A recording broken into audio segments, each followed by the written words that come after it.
श्री राम अयोध्या से चले 14 वर्ष के लिए, तो प्रथम रात्रि आपने तमसा नदी के तट पर गुजारी। राम जी के साथ अयोध्या की सारी प्रजा आ गई, बच्चे से लेकर बूढ़े तक, स्त्रियां, पुरुष, बच्चे, बच्चियां, सब।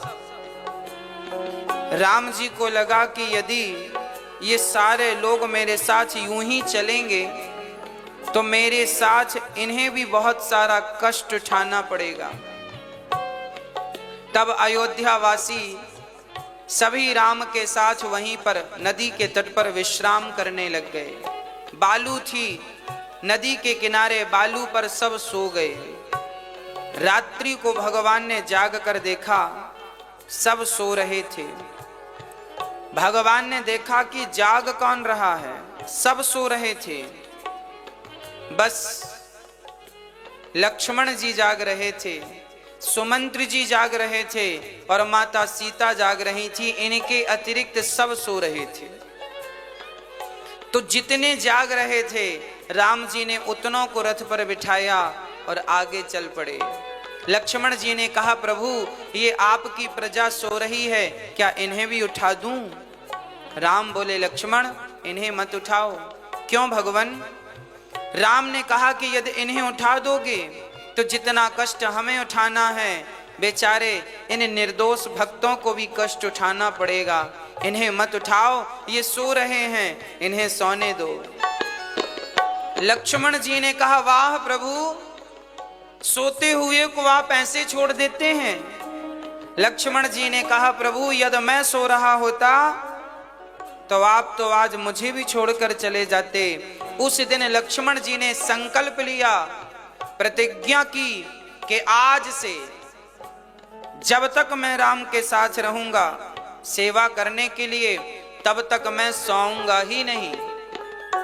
उस दिन से लक्ष्मण जी सोए नहीं। तो हे राम, मैं लक्ष्मण जैसा तो नहीं हूं, मैं कैसा हूं आपको पता है ना। हम अपना परिचय देते हैं, हे राम मैं तो अधम से भी अधम हूं, नीच से भी नीच हूं। पता नहीं मुझ जैसों को आप स्वीकार करते हैं या नहीं। मैं कैसा हूं, मैं अपना परिचय दे रहा हूं। अपराधी हूं, खलकामी हूं, अपराधी हूँ, खलकामी हूँ, कपटी हूँ, मैं अज्ञानी हूँ, कपटी हूँ, मैं अज्ञानी हूँ, अपराधी हूँ, खलकामी हूँ, कपटी हूँ, मैं अज्ञानी हूँ। मुझे छोड़ के मत जाओ, मुझे छोड़ के मत जाओ, मेरे राम चले आओ, मेरे राम चले आओ, मेरे राम चले आओ, मेरे राम चले आओ, मेरे राम चले आओ। हे नाथ, मैं अपराधी हूँ, खल कामी कपटी, क्या नहीं भरा मेरे भीतर, फिर भी एक तमन्ना है नाथ, कहो। भगवान ने कहा, कौन सी इच्छा है? तब हमारी इच्छा है, हे नाथ। अधीरों पे नाम तुम्हारा हो, अधरों पे नाम तुम्हारा हो, जब मरूं तो नाथ सहारा हो, जब मरूं तो नाथ सहारा हो, अधीरों पे नाम तुम्हारा हो, जब मरूं